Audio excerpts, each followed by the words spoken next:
மகாராஷ்டிரா மாநிலத்தின் கட்சிரோலி மாவட்டம். அங்கிருக்கும் மகாகான் கிராமம். அந்த கிராமத்தின் ஒரு நிலப்பகுதியில் பல ஏக்கர் அளவில் நெற்பயிர் பயிரிடப்பட்டிருக்கு.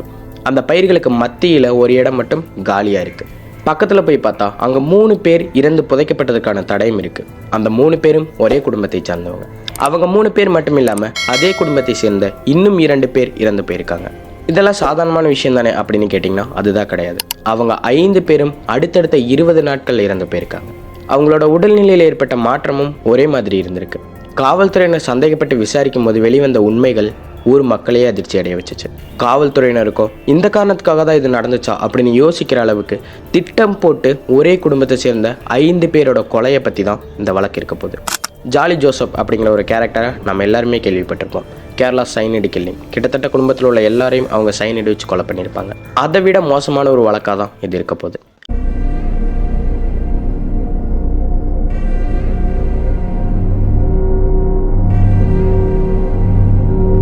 மகாராஷ்டிராவின் ஒரு புலிகள் காப்பகத்தில் அமைஞ்சிருக்க மகாகான் கிராமம். அந்த கிராமத்தில் வாழ்ந்துட்டு இருக்க காட்டு ராம்கே. அவருக்கு சொந்தமான பல ஏக்கர் நிலத்தில் நெற்பயிர் பயிரிடப்பட்டிருக்கு. அந்த நிலத்துக்கு மையப்பகுதியில் ஒரு பெரிய வீடு. அந்த வீட்டில் வாழ்ந்துட்டு இருக்க 57 வயதான சங்கர் கும்பரே. அவருடைய மனைவி 55 வயதான விஜயா. அவருடைய மூத்த மகள் கோமல் தகாகோன்கர் 34 வயதுடைய அவங்களின் இளைய மகன் 29 வயதுடைய ரோஷன். விஜயாவின் சகோதரி வர்ஷா 41 வயதுடைய பெண்மணி. இவங்க எல்லாரும் ஒரு கூட்டு குடும்பமாக அங்கே வாழ்ந்துட்டு இருக்காங்க. அவங்க வீட்டுக்கு பக்கத்திலேயே அவங்களுடைய உறவினர்களும் வாழ்ந்துட்டு இருக்காங்க. இவங்களுக்கு வருமானம் விவசாயம் மட்டும் கிடையாது. அந்த கிராமத்தில் மரங்கள் ஏராளமாக கிடைக்கும் அப்படிங்கிற காரணத்தினால அந்த சங்கர் தனியாக ஒரு பட்டறை அமைச்சு தச்சு வேலை பார்த்துட்டு இருந்தார். அவர் தனியாக 4 பேரை வேலைக்கும் வச்சுருந்தார். அவருடைய மகன் ரோஷன் பக்கத்தில் உள்ள ஒரு தபால் நிலையத்தில் வேலை செஞ்சுட்டு இருந்தார். ரோஷன் வேலை செஞ்சுட்டு இருந்த அதே தபால் நிலையத்தில் 2022 வருடம் ஜூலை மாதத்தில் சங்கமித்ரா அப்படிங்கிற பெண்ணும் வேலைக்கு சேர்ந்தாங்க. ஆரம்பத்தில் அவங்க 2 பேரும் நண்பர்களாக பழகிட்டு இருந்தாங்க. அதன் பிறகு அவங்க காதலிக்கவும் ஆரம்பித்தாங்க. இந்த விஷயம் அந்த பெண் வீட்டாருக்கு சுத்தமாக பிடிக்கல. ஆனாலும் அந்த பெண் வீட்டாரின் எதிர்ப்பை மீறி ரோஷனும் சங்கமித்ராவும் 2022 ஆண்டின் டிசம்பர் மாதத்தோட இறுதியில் திருமணமும் பண்ணிக்கிட்டாங்க. திருமணமான 1 மாதத்திலேயே சங்கமித்ராவின் முகத்தில் சோகம் தெரிய ஆரம்பிச்சது. காரணம், அவங்க வீட்டில் உள்ளவங்க அவங்கள ஒரு மருமகள் மாதிரி நடத்தலை. அந்த ரோஷனோட அம்மா சங்கமித்ராவை காரணமே இல்லாமல் கிண்டல் செஞ்சுருக்காங்க. அடிக்கடி அவங்கள துன்புறுத்தவும் செய்யவும் சங்கமித்ராவுக்கு இந்த விஷயங்கள் எதுவும் சுத்தமாக பிடிக்கல. இதில் மோசமான விஷயமே, சங்கமித்ரா கர்ப்பமாக இருக்கிறது தெரிஞ்சும் சங்கமித்ராவை கொடுமைப்படுத்தி அவங்களோட தந்தை வீட்டுக்கே அவங்கள அனுப்பி வச்சிடறாங்க. அவங்களோட தந்தை வீட்டுக்கு போன பிறகு அவங்க ஏதோ ஒரு உடல்நல பிரச்சனை காரணத்தினால ஸ்டிராய்டுகள் எடுத்துகிட்டு இருந்திருக்காங்க. இந்த ஸ்டிராய்டுகளை எடுத்துக்கிறது கருவில் இருக்க குழந்தைக்கு ஆபத்தாக மாறலாம் அப்படின்னு மருத்துவர்கள் சொல்லவும் வேற வழியே இல்லாமல் சங்கமித்ராவும் அந்த கருவை கலைக்கிறாங்க. இதற்கெல்லாம் காரணம் அந்த ரோஷனின் குடும்பத்தார் தான். அவங்க தான் என்னுடைய மகளை ஏதோ பண்ணிட்டாங்க அப்படின்னு நினச்ச சங்கமித்ராவின் தந்தை அசோக் அவங்க கிட்ட அடிக்கடி சண்டை போட ஆரம்பிச்சிருக்காரு. அவங்களோட சண்டை எல்லையை மீறி போயிருக்கு. ஒரு கட்டத்தில் மனமுடைந்து போன அசோக் பண்ணிக்கிட்டாரு. இந்த காரணத்தினால சங்கமித்ரா பயங்கரமாக மனமுடைஞ்சு போயிடுறாங்க. இதுக்கு காரணம் ரோஷனின் குடும்பத்தார்னு அவங்க மனசுக்குள்ளேயே நினச்சிருக்காங்க. அதன் பிறகு சங்கமித்ரா திருப்பி ரோஷனோட வீட்டுக்கு வராங்க. தனிமையில் இருந்த அவங்களுக்கு ஆறுதலாக இருந்தது ரோஷனோட அத்தையான ரோஜா. அதன் பிறகும் கூட ரோஷனின் தாயான விஜயா சங்கமித்ராவை கிண்டல் பண்ண ஆரம்பிச்சிருக்காங்க. அந்த ரோஷனும் சங்கமித்ராவை அடிக்கடி தாக்க ஆரம்பிச்சிருக்காரு. இதில் எல்லாமே ரொம்ப தனிமையாக இருந்திருக்காங்க. அவங்களுக்கு ஆறுதலாக இருந்த ஒரே விஷயம் அந்த ரோஜா தான். அவங்க கிட்ட அடிக்கடி பேசுறதும் உண்டு. அந்த ரோஜாவை அந்த சங்கமித்ரா மராத்திய மொழியில் அம்மானு தான் கூப்பிடுவாங்க. 2023 ஆண்டின் ஜூலை மாதத்தில் அவங்களுக்கு திருமணம் முடிஞ்ச 7 மாதத்தை கொண்டாடுற வகையில் அந்த சங்கமித்ராவும் ரோஷனும் ஏதோ ஒரு உணவு விடுதிக்கு போயிருக்காங்க. அங்கே போய் சாப்பிட்டுட்டு இருக்கும் பொழுது அந்த சங்கமித்ரா அடுத்து வர ரக்ஷா பந்தனுக்கு நான் என்னுடைய தாய் வீட்டுக்கு போகலாம்னு இருக்கேன், அதுக்கு நீங்கள் எனக்கு அனுமதி கொடுக்கணும்னு ரோஷன்கிட்ட கேட்டிருக்காங்க. ஆனால் அந்த உணவு விடுதியில் அதை பற்றி எதுவுமே பேசாத ரோஷன் வீட்டுக்கு போன பிறகு இதை கேட்டுட்டு அந்த சங்கமித்ராவை தாக்க ஆரம்பிச்சிருக்காரு. பயங்கரமாக அடிச்சிருக்காரு. அவங்க தொண்டையில் காயமெல்லாம் ஏற்பட்டிருக்கு. அந்த அளவுக்கு சங்கமித்ராவை அவர் டார்ச்சர் பண்ணியிருக்காரு. ஆனாலும் இதையெல்லாம் பொறுத்துக்கிட்டு சங்கமித்ரா அங்கேயே தான் வாழ்ந்துட்டு இருந்திருக்காங்க. சங்கமித்ராவின் மாமியாரான விஜயாவோட கொடுமையும் தாங்கிக்கிட்டு அவங்க காதலிச்சு திருமணம் பண்ணிக்கிட்டு அந்த ரோஷனோட கொடுமையும் தாங்கிக்கிட்டு அவங்க வாழ்ந்துட்டு இருந்திருக்காங்க. காதலிச்சு திருமணம் பண்ணிக்கிட்டு அவங்களோட வாழ்க்கை இப்படி மாறுறதுக்கு காரணம் என்னவா இருக்கும்னு கமெண்ட்ல சொல்லுங்க. அதன் பிறகுதான் சம்பவம் நடக்க ஸ்டார்ட் ஆகுது. செப்டம்பர் 8ஆம் தேதி 2023 வருடத்துல வயல்வெளியில வேலையை முடிச்சுட்டு சாப்பிட்றதுக்காக அந்த சங்கரும் அவருடைய மனைவியான விஜயாவும் அமர்ந்திருக்காங்க. அதன் பிறகு அவங்களுக்கு சங்கமித்ரா உணவையும் கொண்டு வந்து கொடுக்குறாங்க. அதை சாப்பிட்ட அடுத்த சில நாட்கள்லேயே அவங்களுக்கு உடல்நிலை சரியில்லாமல் போயிடுது. குறிப்பா சங்கருக்கு அவருக்கு தொண்டை வறட்சி ஏற்பட்டிருக்கு, வாயில புண்கள் ஏற்பட்டிருக்கு, கை கால்களில் எரிச்சல் இருந்திருக்கு. ஆரம்பத்தில் பக்கத்தில் உள்ள ஆரம்ப சுகாதார நிலையத்தில் போய் பார்க்குறாங்க. அங்கே பார்த்தப்ப அவரோட சுகர் லெவல் தான் இதுக்கு காரணமாக இருக்கும்னு நினச்சி பரிசோதித்த மருத்துவருக்கு காத்திருந்த அதிர்ச்சி அவரோட சுகர் லெவல் நார்மலாக இருந்திருக்கு. அந்த சங்கரோட உடல்ல இந்த மாதிரியான மாற்றங்கள் நடக்கிறதுக்கு காரணம் என்னன்னே தெரியாத காரணத்தினால அந்த மருத்துவர் அந்த சங்கரோட மேல் சிகிச்சைக்காக அவரை வேறு ஒரு மருத்துவமனைக்கு மாற்ற சொல்றாரு. அங்க போய் அவரை அட்மிட் பண்ண சில நாட்கள்லயே அந்த விஜயாவுக்கும் இதே மாதிரியான விஷயங்கள் நடக்குது. அவங்களையும் அதே மருத்துவமனையில் போய் சேர்க்குறாங்க. ஆனால் உடல்நிலையில் எந்தவித முன்னேற்றமும் இல்லை. இதெல்லாம் சரிப்பட்டு வராது அப்படின்னு நினச்ச ரோஷன் அவங்க 2 பேரையும் நாக்பூரில் இருக்க ஒரு தனியார் மருத்துவமனைக்கு மாற்றுறாரு. அங்கே நாக்பூர் மருத்துவமனைக்கு போன பிறகு அவங்கள பரிசோதித்த மருத்துவர் சொல்கிற விஷயம் ரோஷனுக்கு அதிர்ச்சியை தந்துச்சு. அவங்க உடம்புல ஏதோ ஒரு மாற்றம் நிகழ்ந்திருக்கு, அது என்னன்னு எங்களால் கண்டுபிடிக்க முடியல. எந்த விதமான எதிர்ப்பு மருந்துகளும் கை கொடுக்க மாட்டேங்குது, அவங்க உடலில் முன்னேற்றமே இருக்க மாட்டேங்குதுன்னு சொல்லவும் ரோஷன் என்ன பண்ணுறதுனே தெரியாமல் திகைச்சு போய் நிற்கிறாரு. செப்டம்பர் 26ஆம் தேதி சங்கர் இறந்து போகிறார். அவர் இறந்த அடுத்த நாள் காலையில் 27ஆம் தேதி காலை பொழுதுல அந்த விஜயாவும் இறந்து போயிடுறாங்க. அவங்களோட இறப்புக்கு காரணம் என்ன அப்படின்னு தெரியாதனால மருத்துவமனை சார்பாக இந்த விஷயம் காவல்துறையினருக்கு தெரிவிக்கப்பட்டுச்சு.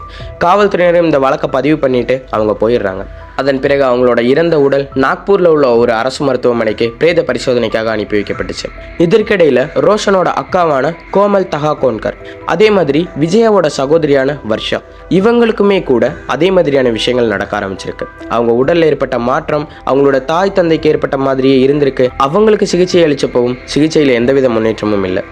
அக்டோபர் 8ஆம் தேதி அந்த கோமல் இறந்து போயிடுறாங்க. அக்டோபர் 14ஆம் தேதி அந்த வர்ஷாவும் இறந்து போயிடுறாங்க. அக்டோபர் 11ஆம் தேதி தான் அந்த ரிப்போர்ட்டும் வந்திருக்கு. அந்த ரிப்போர்ட்டில் அவங்களோட உடலில் விஷத்தன்மை அதிகமாக இருந்திருக்குன்னு சொல்லப்பட்டிருக்கு. சந்தேகத்தின் அடிப்படையில் காவல்துறையினர் விசாரணையை மேற்கொள்ள ஆரம்பிக்கிறாங்க. அந்த குடும்பத்தில் உள்ள 4 பேர் அடுத்தடுத்த நாட்களில் இறந்து போயிருக்காங்க. 4 பேரும் ஒரே மாதிரியான முறையில் இறந்து போயிருக்காங்க. ரோஷன் வீட்டில் இல்லை, வெளியூரில் இருந்திருக்காரு. அவங்க கூட இருந்தது அந்த ரோஷனோட மனைவியான சங்கமித்ரா தான். அந்த சங்கமித்ரா கூட இந்த 4 பேருக்கும் உடல்நிலை சரியில்லாமல் போயிருக்கு. ஆனால் சங்கமித்ராவுக்கு மட்டும் உடல்நிலை அதே மாதிரி இருந்திருக்கு. இவங்க தான் ஏதோ பண்ணியிருக்காங்கன்னு நினச்சிட்டு அந்த ரோஷன், நான் உன் மேலே காவல் நிலையத்தில் புகார் கொடுக்க போகிறேன், எனக்கு உன் மேலே தான் சந்தேகமாக இருக்குது, என்னோட தாய் தந்தையை நீ தான் ஏதோ பண்ணியிருப்ப போல அப்படின்னு அவங்க சொல்லவும் அந்த சங்கமித்ராவோட முகமே மாறுது.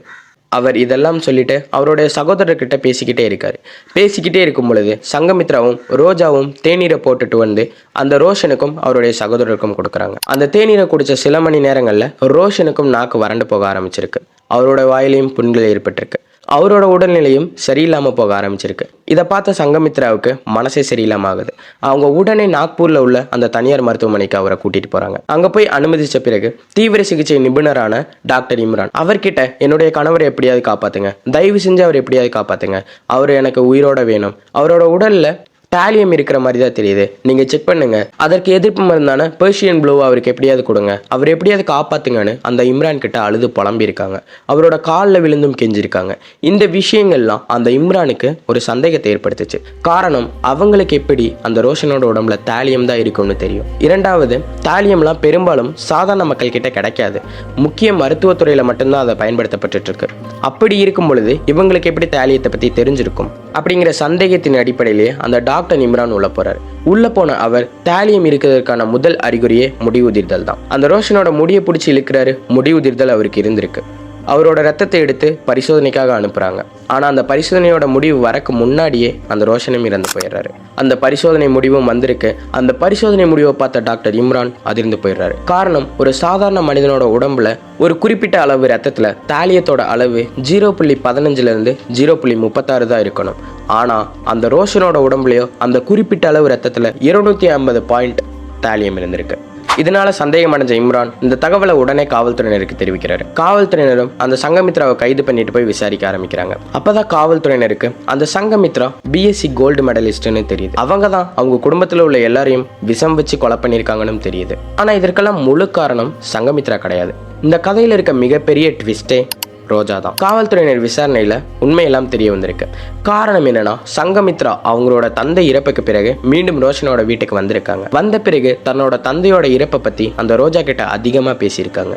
இவங்க தான் ஏதோ பண்ணிட்டாங்க, இவங்க காரணத்தினால தான் என்னோட தந்தை இறந்து போயிட்டாங்க, இவங்க சரியா இருந்திருந்தா என்னோட தந்தை இறந்திருப்பாரு இப்படின்னு அந்த சங்கமித்ரா ரோஜா கிட்ட அழுது புலம்பவும் இதை பயன்படுத்திக்கிட்ட ரோஜா அவங்கள கொலை பண்ணான்னு முடிவு பண்ணியிருக்காரு. ரோஜா ஏன் அவங்கள கொலை பண்ணணும் அப்படின்னு கேட்டிங்கன்னா, அந்த விஜயா இருக்காங்க இல்லையா, அவங்களுடைய தம்பியின் மனைவி தான் அந்த ரோஜா. மொத்தமா 5 உடன்பிறப்புகள் இருக்காங்க அந்த விஜயா கூட. அவர்கள் இருவருக்கும் இடையில ஆரம்பத்திலே சொத்து தகராறு இருந்திருக்கு. இதன் காரணத்தினால ஏகப்பட்ட தடவை சண்டைகளும் நடந்திருக்கு. சங்கமித்ராவோட இந்த மனநிலையை பயன்படுத்திக்கிட்ட ரோஜா அந்த சங்கமித்ராவை சங்கமித்ராவை வச்சு அவங்க குடும்பத்தினர் எல்லாரையும் கொலை பண்ணிடலான்னு முடிவு பண்ணியிருக்காங்க. அந்த ரோஜாவும் சங்கமித்ரா கிட்ட ஆமா இவங்க தான் காரணம், இவங்க எல்லாரையும் நம்ம 2 பேரும் சேர்ந்து கொலை பண்ணிடலான்னு சொல்லியிருக்காங்க.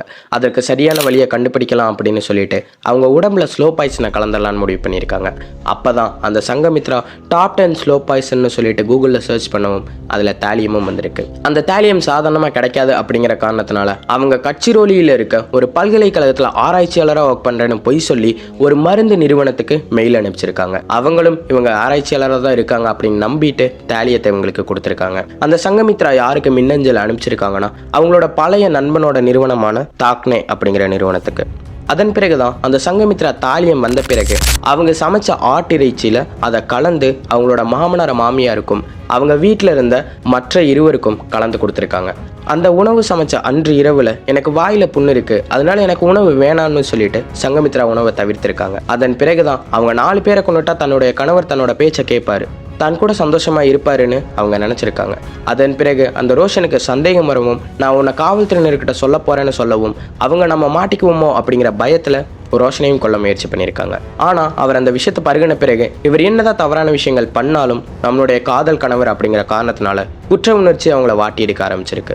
அந்த காரணத்தினாலேயே அவர் எப்படியாவது காப்பாற்றி ஆகணும்னு நினச்சிருக்காங்க. அதனால அவர் உடம்புல தாலியம் தான் கலந்துருக்கு அப்படிங்கிற உண்மையும் டாக்டர் கிட்ட சொல்லியிருக்காங்க. இந்த சங்கமித்ரா தான் இப்படி பண்ணாங்க அப்படின்னு உண்மையெல்லாம் தெரிஞ்ச கிராம மக்கள் அதிர்ச்சியில் உறைஞ்சி போய் நின்னாங்க. அந்த அளவுக்கு மோசமான விஷயங்களை அந்த சங்கமித்ரா பண்ணியிருக்காங்க. 20 நாட்களுக்குள்ள ஒரே குடும்பத்தை சார்ந்த 5 பேரை அவங்க அடுத்தடுத்து கொலை பண்ணியிருக்காங்க. இதையெல்லாம் பண்ணது என்னதான் அந்த சங்கமித்ராவா இருந்தாலும் இதையெல்லாம் தூண்டினது என்னவோ அந்த ரோஜா தான். இந்த காணொலி அவ்வளோதான். இந்த காணொலி பற்றின உங்கள் கருத்துக்களை நீங்கள் கமெண்ட்டில் சொல்லுங்கள்.